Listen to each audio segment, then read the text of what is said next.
Good evening, everybody. Welcome to the early tea time live stream presented by Fantasy Points. I'm Hunter Vaness. I'll be your host here tonight. Time to break down a new event that we have at the PGA Tour here, the Mexico Open. Excuse me. So, really excited to dive into this one here today. Before we get into that, let's talk about Fantasy Points a little bit. Don't forget to subscribe to any of their packages. I really think it is growing over this last month now. Use that promo code Vaness 22. Vaness 22, again, 2 N's and 2 S's, gets you a nice little discount on Fantasy Points there. I really think that content is starting to grow quite a bit, and I think we'll be peaking here. Well, I shouldn't say peaking, but I think we'll be seeing some of our high points here soon. So let's talk about the Zurich a little bit. Again, Cantlay and Xander won that in a pretty dominating fashion. Kind of sucks for me because I told y'all last week I wasn't playing them. Wasn't really my week, but hopefully you all had a pretty decent week on top of that. Pretty close on Sunday, I guess, but they clicked together all weekend long. I really never thought that they weren't going to pull it away, especially after they broke that course record on Thursday. I had Horschel and Burns, so I guess it was kind of close on Sunday, but I never really thought that Cantlay and Schauffele were going to give that up. So enough with that week. I think we are all ready to get past that one. Let's go ahead and look at the new event again, Mexico Open. It began in 1944. It's been played on some minor tours over the past few years, PGA Tour, Latino America, and the Nationwide Tour. So it's definitely not like a new event by any means. It's just new to the PGA Tour. It's going to be played at the Greg Norman Signature Course, at Vidanta Vallarta. I think I'm getting that pronunciation right. I'm not really great with my Spanish, but it's located in southwest Mexico, again in Vidanta. New course, though, on tour. So it's kind of tough finding stats to go off of. It was tough finding information out there. I kind of tweeted it out last week that I was using Google Translate quite a bit to learn about the course. So I think a lot of people were using that same site. So you'll probably see a lot of the same information this week, which is totally fine. It opened in 2016, so it is a newer course. It was designed along the Ameca River. It has views of the beautiful Sierra Madre Mountains as well. I tweeted this out as well. You can see pictures of it. It has the world's longest golf cart bridge at over 560 feet long that connects the clubhouse to the actual golf course. So you have to kind of, drive your golf cart along the the bridge there to go play a round of golf. So kind of cool to see. All these courses have something special that make them stand out from the rest of the courses. So let's break down the course a little bit. Like I said, it was kind of tough finding stuff. Again, this is the first time we've ever seen it. There's no stats to go off of. I don't think there will even be shot tracker this weekend, is my guess. So we probably won't have much stats to go off of besides that. But if you look at the distance of the course and some of the distance of some of the holes, it looks like there's a few stats that we can go off of. We'll look at that here in a little bit. You can see my course preview on Fantasy Points. It is free this week. I'm really excited about that. I'll kind of be breaking down some of the stuff that's found in that course preview, but I'll throw a few tidbits here and there, and then we'll look at some of my favorite plays for the week. So again, this was it is a resort course, so it wasn't a PGA course beforehand, of course. It was originally a par 73. They changed it to a par 71 now. Just some changes were made to this course to make it ready for, PGA Tour standards. Some of the bunkers were updated with, really nice sand. 2 par 5s became par 4s to make that change from 73 to 71. Over half the holes were lengthened in distance to by over 160 yards total. So now it plays at 7,456 yards. Again, it is a par 71. We'll see 5 par 3s, 9 par 4s, and 4 par 5s by my count. So we'll still see those par 5s. We'll still need that par 5 scoring this week. The green surface, it's pass palm all throughout the course. So we'll look at a couple of courses that are also pass palm. The problem with that is you don't get strokes gain data for a lot of those courses because they're these coastal, resort courses that aren't played in America. So we don't have that nice data to go with it. Um, I think there's 6 lakes by my count. I don't know how many of those actually are in play or how many holes actually are impacted by that. I think it's larger than that by I think it's 11 or 12. Um, but the and we'll get into it here in a second, but the fairways are really wide here. I don't know about the fairways, but I guess the landing areas are pretty wide. It's not very difficult to hit the fairways. So I don't know really how many water balls we'll be seeing this week. It's not really narrow like we've been seeing at some of those Florida courses. 106 sand bunkers, they really vary in size. Some of them will be really small ones. Some of them will be very, very large, kind of a Greg Norman specialty. So we'll see them all throughout the course. You'll even see like some of them in the middle of the fairway, which is kind of weird, but um, so you can't really just bomb it in the fairway and not miss some of these hazards. And we'll also see some pearota trees. I think I got that right. They'll also sit throughout the course, even in the middle of the fairway as well. So, when Greg Norman was designing this course, again, he put some hazards in places that probably, players aren't really used to seeing in certain spots. So we'll see if that impacts the course this week. Um, I don't think it's going to be too difficult, though. Some courses that we can look at as comp courses, just other Greg Norman courses. So, TPC San Antonio, the course for Mayakoba, El Chameleon, Pass Palm courses, so Corrales, Cocoa Beach, Grand Reserve Golf Course, El Chameleon as well at Mayakoba. So those are all Pass Palm courses. Again, you can't really get putting strokes or putting data from those courses, but you can get overall strokes gained. So who's been playing on these courses that are who's been playing well on these courses that are Pass Palm wall to wall, and we'll look at that here in a second. Again, really had to look at the official website quite a bit to learn about this course since it is the first course or the first time it's seeing its debut on the PGA Tour. It even says on the course there's large off the tee landing areas that lead to undulating greens. We'll see how difficult the greens are this week for PGA Tour players. Especially since they are past Palm, which is a bit stickier and slower. But they are protected by bunkers. There are quite a few bunkers throughout the course. We'll definitely look at some sand safe players here in a little bit. Looking at, again, pictures of the course, the fairways are pretty wide, especially those landing areas like I've been talking about where players are going to be hitting the balls. Um, Water hazards, really it's the bunkers, I think, that are some of the biggest defenses. The length of the course as well. And they'll even say, on the course website too, you will see wind quite often, especially in the afternoon. So, we may be able to attack that in showdown purposes a little bit later. Again, the sand bunkers vary in size, wide fairways, sticky pass palm grass. So I really think golfers should be able to score low this weekend. It's been a while since we've had one of those classic Midwest birdie fests, but we're not in the Midwest, of course. But those events that hit -20, -25 under par. Again, we've never seen this course before on tour, but just by looking at some of the elements of the course and just some of the pictures as well.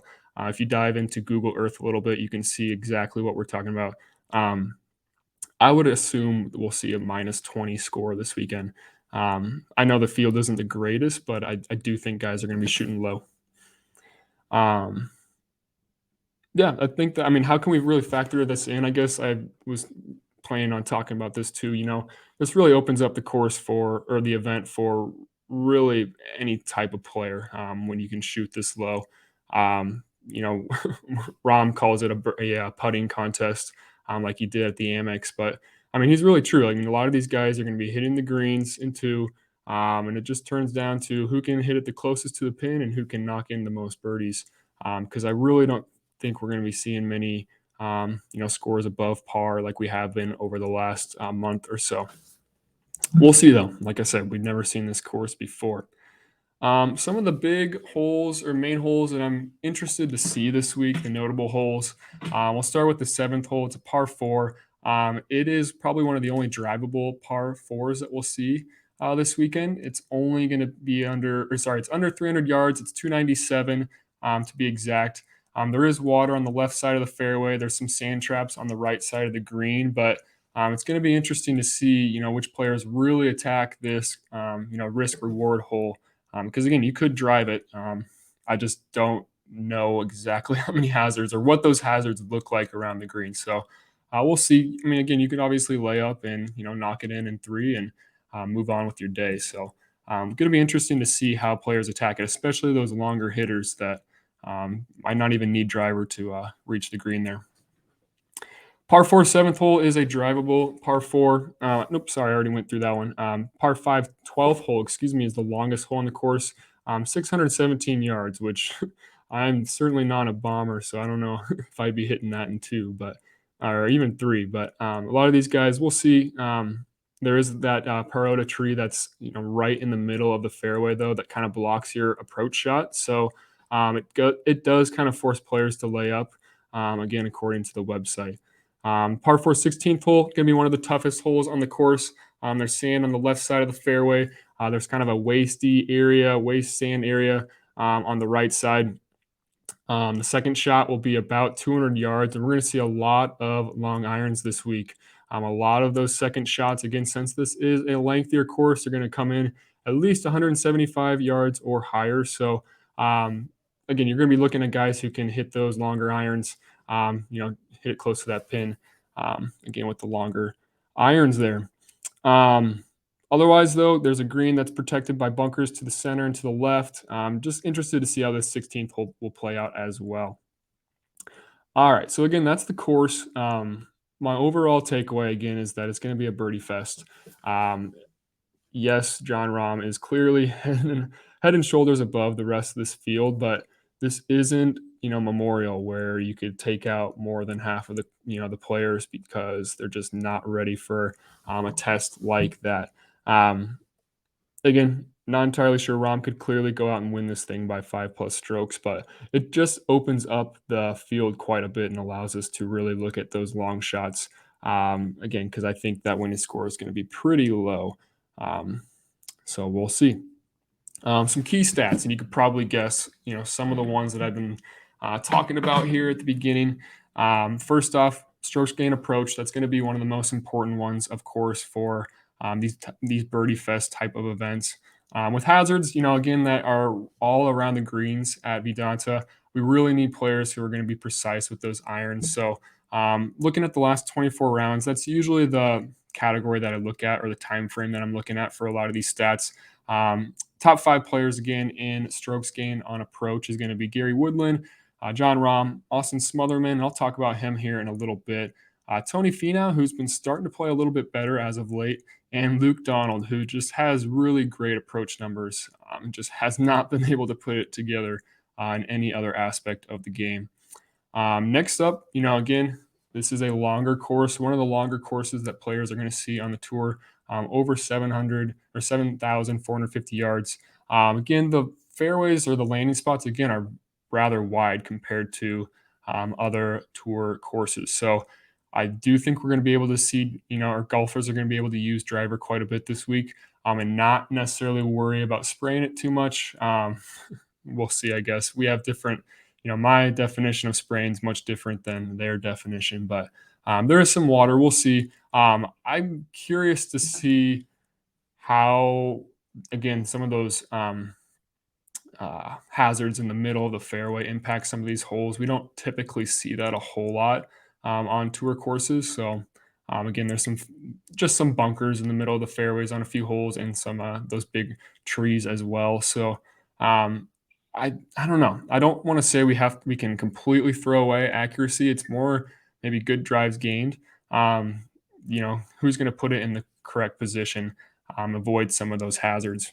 So we'll see. Again, I'm always going to, kind of lean towards driving distance, though, especially on courses like this in these birdie fests, where there aren't too many hazards to worry about, especially for these PGA tour players. And again, this is a resort course, so like you can go play this, with your buddies later this year if you can get a tee time, of course, and it's designed for players like you, I mean, guys like yourself and I. So they're not going to make this overly difficult to where no one wants to ever play it, at the resort. So again, that's why I think a lot of people are saying, like myself here, that it's going to be one of those birdie fests.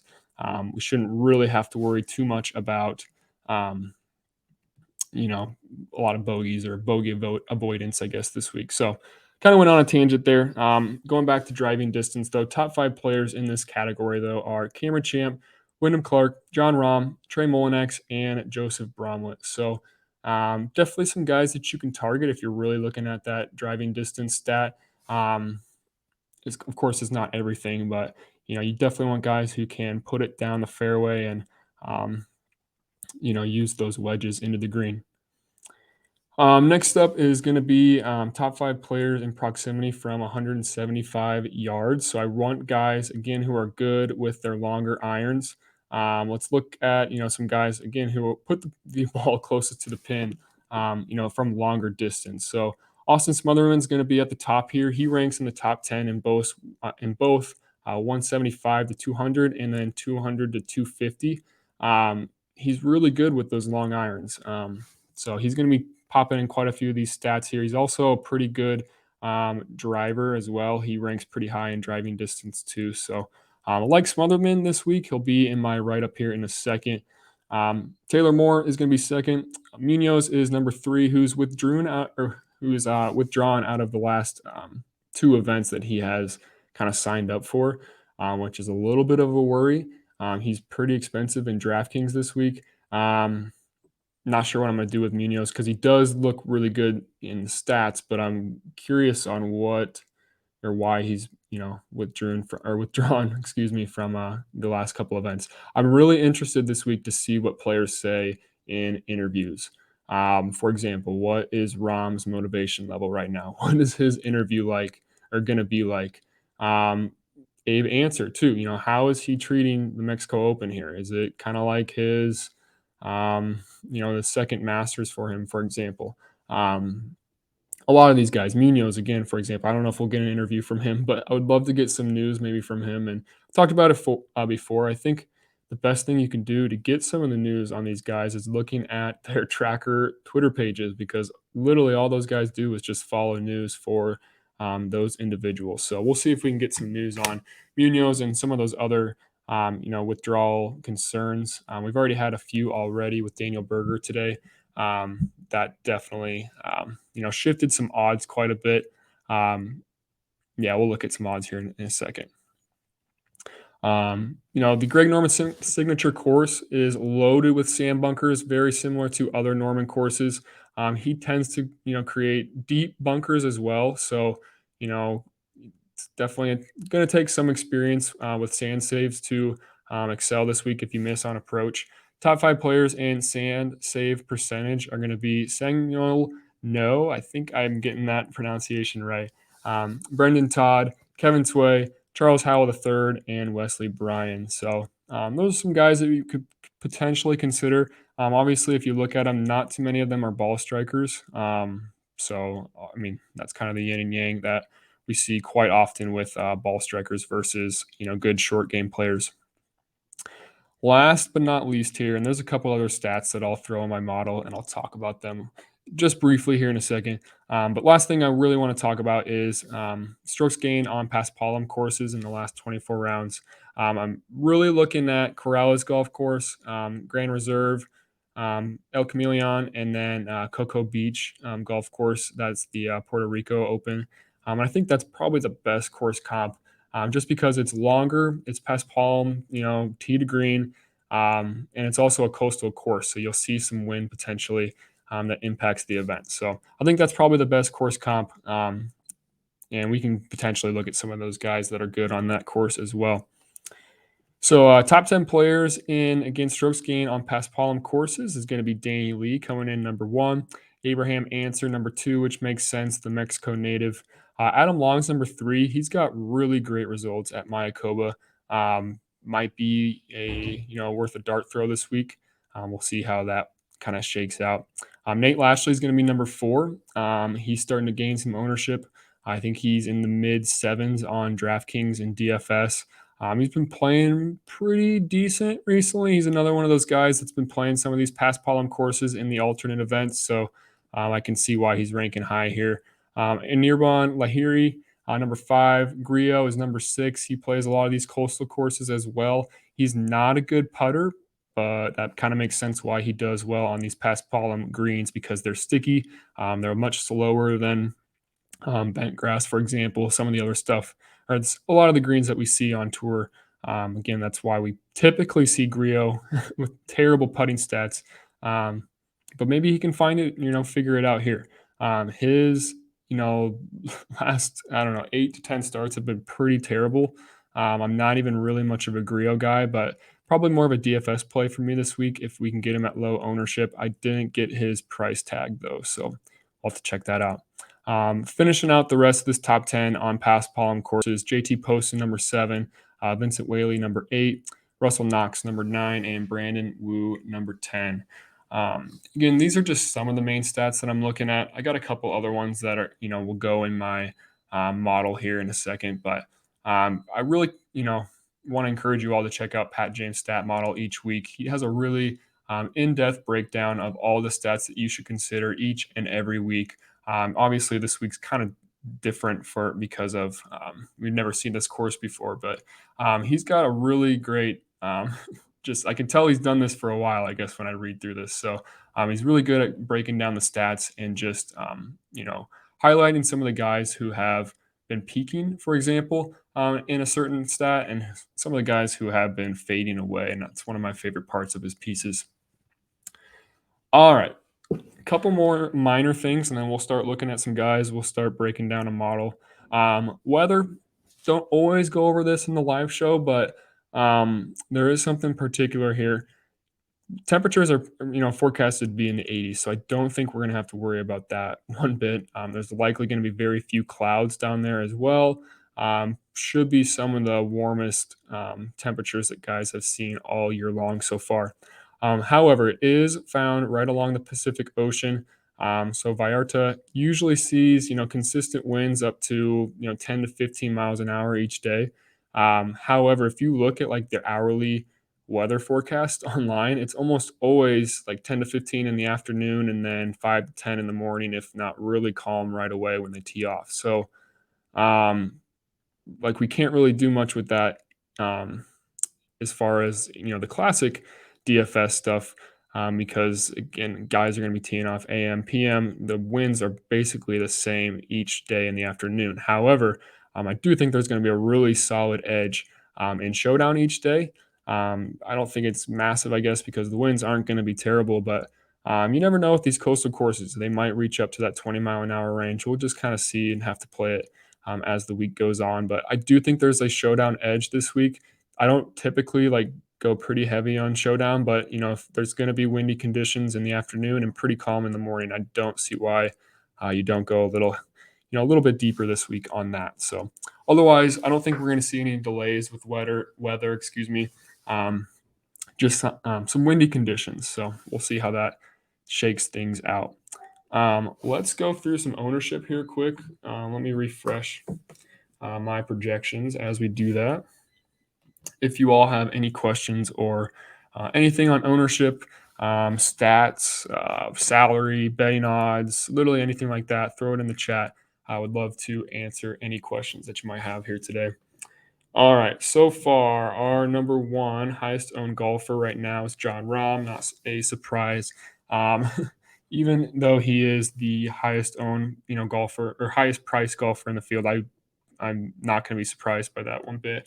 I think we're going to see some really weird ownership this week because there's a lot of ugly prices. I'm assuming not everyone, but the chalk build, right, is going to be Rahm at the top, and then going pretty balanced down below. So you're going to see some names in that 7K range that, like, I don't know, are like 10, 15, 20% that just should not be. That might be a little bit high. 20 for sure is a little high for some of those guys, but you're just going to see like a Tyler Duncan at 10, 15%, which I kind of liked him this week, but I don't know if I can do that much. So other high-owned golfers, Gary Woodland's number 2 right now, which kind of sucks. He's my favorite play. I'll get to him here in a second. CT Pan's going to be number 3. Scott Stallings, number 4. Chris Kirk, 5. Munoz, 6. Aaron Wise. I think we could add a few percentage points to that. He's a very popular bet this week. typically when we see those popular bets, they also are pretty popular in DFS as well, and regardless of the price too. So we'll see. There's just a lot of sticker shock this week. Guys in the 9K range that really aren't used to being up in that range. The 8K range is pretty ugly. Um, yeah, that's all I got to say about that, I guess. So, from a DFS perspective, make sure you're checking out the other fantasy points shows this week. They'll dive deeper into, ownership, salaries, of course, guys to fade, maybe a core potentially. I'll dive into a little bit. Oh, there's some guys that I like, I guess, but I'm really trying to delay my DFS lineups to Wednesday night as much as I can, because it's all about ownership. It's such a different game compared to handicapping. Of course, you're always going to be, held to the results of the, how things shake out, of course, but um, again, if you can get a guy at half the ownership at the same price, um, I don't know. Again, it just gives you so much leverage. It just helps you out so much more in DFS. So knowing ownership percentages, again, not until really Wednesday, you get the clearest version of that. Again, that's kind of why I'm pushing off my DFS. At least who I'm going to pick, because if I pick him too early on Monday and Tuesday, I feel like I have to play him come Wednesday. Otherwise, if they won, then such a big regret, which might not be the best way to think. But I'm just trying to push things off to Wednesday, at least as far as DFS goes. But let's look at some bets. Let's look at a model as well. I will share my screen and pull up the DraftKings Sportsbook page here as I get my model ready as well. Um, like I said, I'm definitely more looking at bets on Monday and Tuesday and just kind of letting ownership. Not going to dictate my lineups off ownership, but I'm really going to help or use it, excuse me, to help me out, I guess. So let's get this pulled up.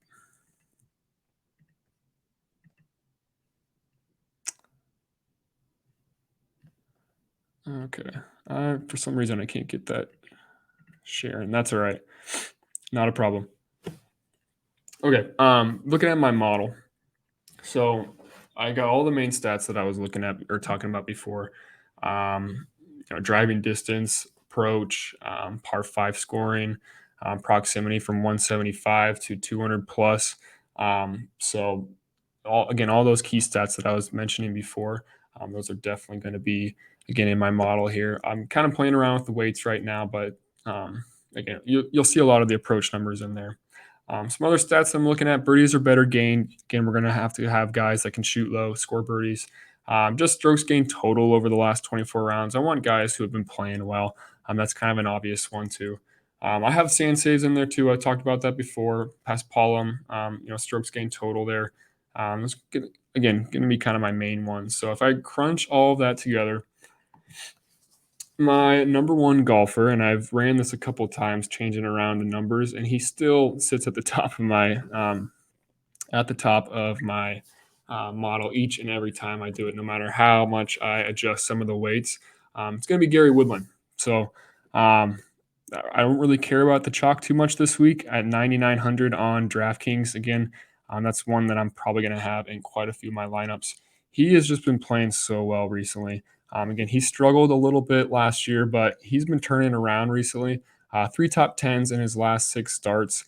His only missed cuts, though, were the Players' Championship in those six, which was terrible weather. I can't remember if he had the bad draw or not. And then he lost like 3.5 strokes putting at the Masters, which we can kind of give him a little of an excuse there. So he gained over 6 strokes on approach at Valero in his last before the Masters, which was also a Norman design. He sits at the top of my model this week, like I was saying. First in approach, fourth in birdies or better, seventh in strokes gained on par fives. He's 11th in proximity from 200 plus as well. So he really hits a lot of those key stats that I was mentioning before.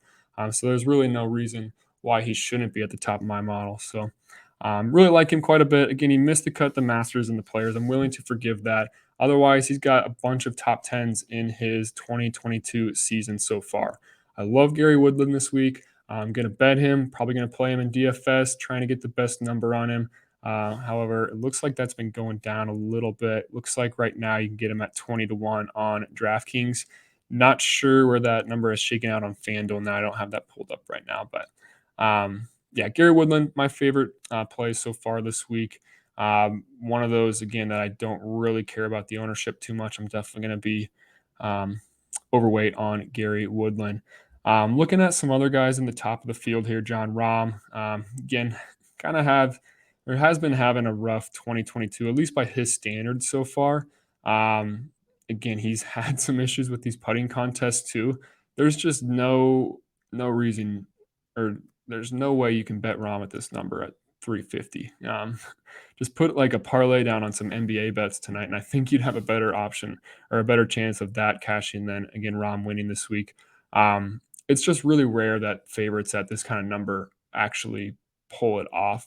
Um, it's golf, you know. It's not like you're picking the best NBA player like LeBron every week or every year to make the finals. That I mean, again, in the last decade, that was kind of a guarantee, of course. But this golf just so volatile.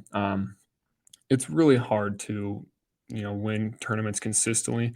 And Rom's not even playing that terrible. He's just playing a little lower than I'm sure his expectations, especially heading into the year too. But again, I think that number is terrible on is at least to bet on. I think he does have a decent price tag on DraftKings though. Another chalky play though, so you certainly can't pair Rom and Woodland together, or otherwise you're just going to have to get so different elsewhere. So probably going to split those two up a little bit in a few lineups. We'll get into that, again on Wednesday.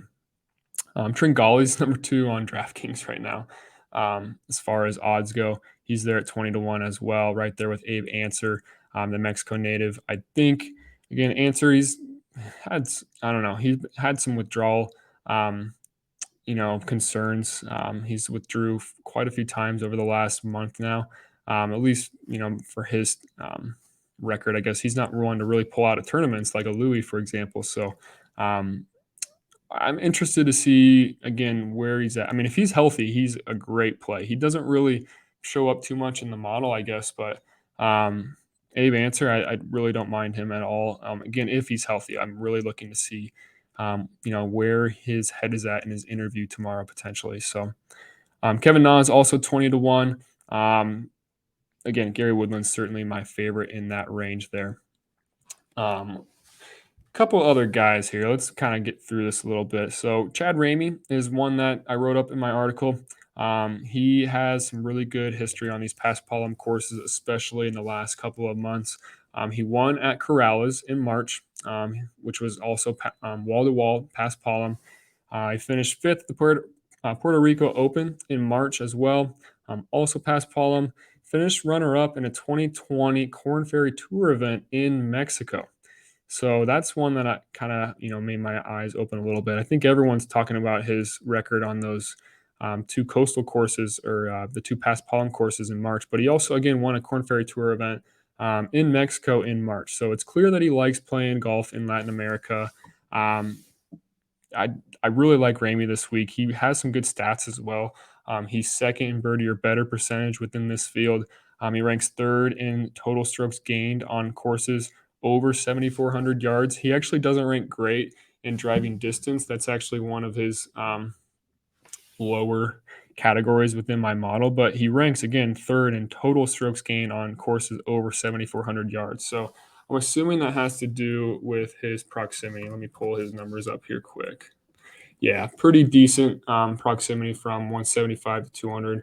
I'm kind of in the middle of the pack of the field, I guess. So, but I'm assuming that's kind of where he makes it up there. So I think I saw a 71 number on him. Let me check that again here.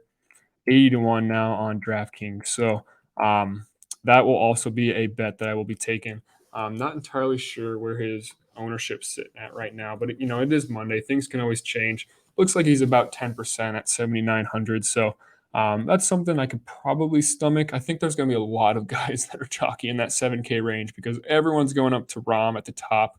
Yeah, and I don't really blame them, I guess. So gonna have to find ways to get different. Next up on my notes list here is Austin Smotherman. kind of a dart play, a long shot, of course. He actually began his career on the PGA Tour at Latino America. Wrote about this in my article as well. But again, he won his first event in 2018, which was the Mexico Open. Now you might be wondering, like, did he win this event before? Yes, he did, but again, it was played on the PGA Tour at Latino America. It was played on a different golf course, so we can't really go off of that too much. But again, like Ramey, it just proves that he's comfortable playing down here. He's played, his beginning of his career down here. He won the Mexico Open, even though it was much weaker field, I'm sure, and again on a different golf course. But he has decent results here in Mexico. He also has really good numbers too. He is fourth in approach for me, fifth in par five scoring, best in the field in proximity from 175 plus, like I mentioned. So um, he's just popping in all my stats. 150 to 1. I really think he's a really decent, dart throw this week. Couple other names I want to throw out here. Cameron Champ. He's starting to pick up steam, at least on Twitter. Anytime you get these courses that are longer and you can kind of bomb it and not really worry where it goes too much compared to other courses, Cameron Champ's probably going to pop up. Really long off the tee, first in driving distance. No surprise there. I think he's getting a lot of buzz this week because he had a decent showing at the Masters. He gained strokes in every category but around the green there. Um, but the big stat or the big story on him is both of his PGA Tour wins have came after a string of missed cuts, a decent finish the week before, and then he won the week after that, which is kind of what he's going through right now. So that's not really something I guess like is something we can really bank off long term, but who knows? Maybe that's just something with Champ. And I think since his stats just kind of match what we're looking for, I think that's why he's kind of fit my eye a little bit more. But that's again the story with Cam Champ there. So we'll see if it has a third chapter this week. Wyndham Clark, another guy who loves to bomb it off the tee, second in driving distance. He looks solid at the Zurich Classic with Tringali. Multiple top finishes at these coastal Paspalum courses. Probably going to be pretty popular in DFS. Let's go ahead and look at that as well. Just 8% right now, but we'll see how that shakes out, I guess. Again, there's so many names in that mid 7K range, really all throughout the 7Ks that are going to make that ownership spread out a little bit more as far as DFS goes. The rest of my model here, so I guess I didn't break it down too much. Again, Woodland sitting number 1, Jon Rahm number 2. He's really only behind Woodland, likely due to sand save and just strokes gained total on Paspalum courses. Woodland ranks 15th there, so that's not really something that I don't know, is a major thing that should separate those two, but that's why they go 1-2 for me. Chris Kirk comes in number 3. He's 6th in strokes gained total over the last 24 rounds. He's been playing some really good golf, but I feel like we have seen him at his kind of peak for this season right now. I feel like he's kind of on the downward trend of that. So let's look at his ownership right now. Pretty high too, about 20% right now at 9,600. So I don't know. I think right now there's two ways that people are going. Jon Rahm at the top and spreading it out with sevens down below, I think, or mixing and matching some of these 9K guys. Again, you could do both, I guess, but you really need to be wary of ownership. Rest of my model here. Munoz number 4. Again, need to look at withdrawal news for him. Russell Knox, number 5. He ranks 8th in strokes gained total. He just hasn't been able to put 4 solid rounds together yet. Again, one worry with him is sand save, but he's a really good approach player. He shouldn't be hitting these bunkers too often, in my opinion. Matt Jones, number 6, even though he is a bit of a shorter hitter, actually he ranks 28th in driving distance, so I can't really say that about him too much. Pretty decent long irons player as well. 60th strokes gained total on Paspalum, kind of right in the middle of the pack there. So he ranks pretty high in my model. I think his price is a little high on DraftKings, so I could see that, really lowering his ownership. Nope, he's about 15%. Again, this is Monday. things can clearly change over the week. All right, rest of the model here. Smotherman, number 7 overall in my model. Like I said, going to be betting him. Probably going to be playing him in DFS quite a bit. Von Taylor ranks 8th in my model, likely due to his proximity numbers. His approach numbers are really solid, decent birdie getter as well. Bottom, lower part of the field in driving distance, though. So, if driving distance is really going to be an advantage this week, I don't know if I'll be playing Von Taylor. Tony Finau comes in at 9th, Lonto Griffin 10th. Some other guys that I kind of wanted to look into a little bit more. They actually all fall, 11th, 12th, and 13th. We got Nate Lashley. He ranks 3rd in strokes gained total on these past Palm courses, 10th in proximity from 175 to 200. I don't think he's a bad play. I think he's in the mid sevens as well as on DraftKings for DFS. Charles Howell, the third, CH3, he ranks 15th in strokes gained total. He actually is first in birdies or better gained. But I never really think of him as a guy out there scoring 20 below par. So he's not really a bet for me, but I think he could be a decent DFS play. Let's check his ownership. Not too bad, 6.8% at 8,400. And I think if you're trying to get contrarian this week, it's definitely going to be the 8K range. I don't know there's going to be too many guys I'm fitting in my player pool there, but maybe find one or two that you like and move on. Yeah, let's see here. So yeah, I talked about CH3.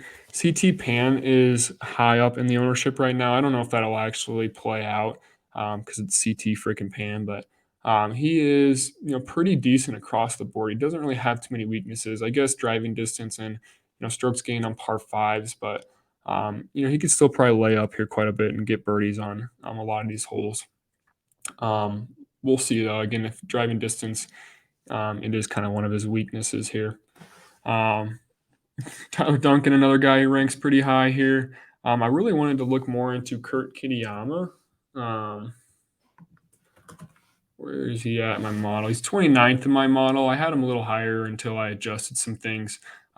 He's really not been great over the last few rounds. He's 117th in strokes gained total, but he just pops in a few of these main stats. 9th in driving distance, 8th in proximity from 175 to 200, 19th and 200 plus. Decent sand saver as well. Decent on these past Palm courses. I think he had a decent showing at the Puerto Rico Open. So Kirk Kitiamma could be a decent dart throw in the lower or the mid 6K range guys there. Otherwise, again, Tyler Duncan popping up in my model quite a bit. If his ownership's going to be what it's at, I don't know if I'm going to be able to play him, of course. He's just a really cheap option. 10th in strokes gained total over the last 24 rounds, which is pretty good for Mr. T Dunks there. 12th in proximity from 200 plus. So if we're really going to see those long irons, he's 7th in 175 to 200. So, or never mind. Sorry, that's Svensson. And Svensson's another good play. I just can't see myself telling people to bet Svensson anymore. He's just been kind of letting me down quite a bit. So I do like Svensson. He's one of my favorite rookies here. Another rookie, he's actually another Canadian as well that I wanted to talk about here. And then we will start to wrap things up.